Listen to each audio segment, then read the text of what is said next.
Hello बच्चों, let's see this question. A ball of mass m is attached to lower end of a light vertical spring of constant k. The upper end of the spring is fixed. The ball is released from rest with the spring at its normal length and comes to rest again after descending through a distance x. Then x is एक ball है, एक spring से connect किया हुआ है। Initially spring के अंदर कोई एक्सपांशन या कंप्रेशन नहीं है। फिर उसको रिलीज करते हैं और एक एक्स डिस्टेंस ट्रैवल करके वो वापस से किस कंडीशन में आता है, इक्विलिब्रियम कंडीशन में आता है, रेस्ट कंडीशन में आता है। तो बॉल यहाँ पे रखी हुई है, ये हमारी इनिशियल कंडीशन है। अब बॉल यहाँ से थोड़ा नीचे आएगा तो डाउनवर्ड डायरेक्शन में एम जी लगेगा और ऊपर की डायरेक्शन में के एक्स लगेगा। के एक्स क्यों आएगा? क्योंकि स्प्रिंग के अंदर एक्सपांशन होगा तो स्प्रिंग फोर्स जनरेट होगा। अब यहाँ पे जब देखोगे तो एम जी का मैग्नीट्यूड अभी भी के एक्स से ज्यादा है, मतलब एफ नेट कहाँ लग रहा है? एफ नेट ऊपर की डायरेक्शन में लगा है। सॉरी, एफ नेट की डायरेक्शन क्या होगी? डाउनवर्ड। तो एक्सीलरेशन भी कौन सी डायरेक्शन होगा? डाउनवर्ड। और वेलोसिटी क्या करेगी? डाउनवर्ड डायरेक्शन में इंक्रीज करेगी। ऐसा करते करते एक पोजीशन आएगी नीचे आते थे जब एम जी इक्वल टू क्या हो जाएगा? के एक्स के बराबर होगा। के एक्स के बराबर होगा तो यहाँ एफ नेट कितना हो जाएगा? जीरो। एफ नेट जीरो होगा तो यहाँ एक्सीलरेशन कितना हो गया? जीरो। और वेलोसिटी क्या हो जाएगी? मैक्सिमम। तो इस कंडीशन को हम क्या बोलते हैं? इक्विलिब्रियम कंडीशन बोलते हैं।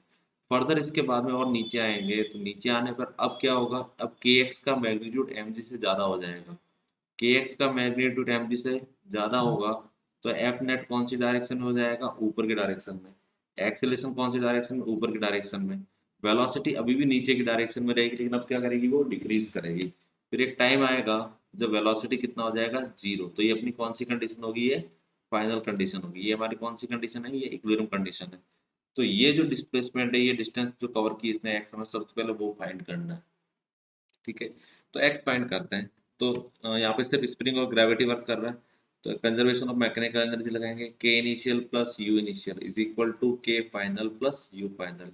Initial kinetic energy zero, final kinetic energy zero. Initial potential इसको अपन रेफरेंस मान लेते हैं।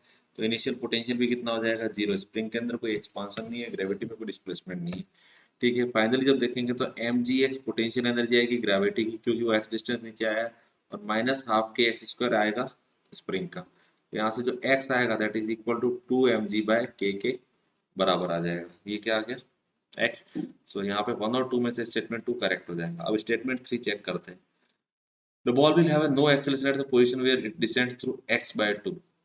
x/2 डिस्टेंस मतलब इक्विलिब्रियम पोजीशन पे आना। इक्विलिब्रियम पोजीशन पे आने का मतलब एफ नेट जीरो हो गया। तो एक्सेलरेशन भी क्या हो जाएगा? जीरो। तो यहाँ पे स्टेटमेंट 3 भी क्या हो जाएगा? करेक्ट हो जाएगा। अब स्टेटमेंट 4 चेक करते हैं। The ball have an upward acceleration equal to G at the lowest most position. अब यहाँ के लिए चेक करते हैं तो यहाँ पे नेट फोर्स कितना है? के एक्स माइनस एम जी। और एक्स का वैल्यू कितना है? के into 2 mg/k minus M G.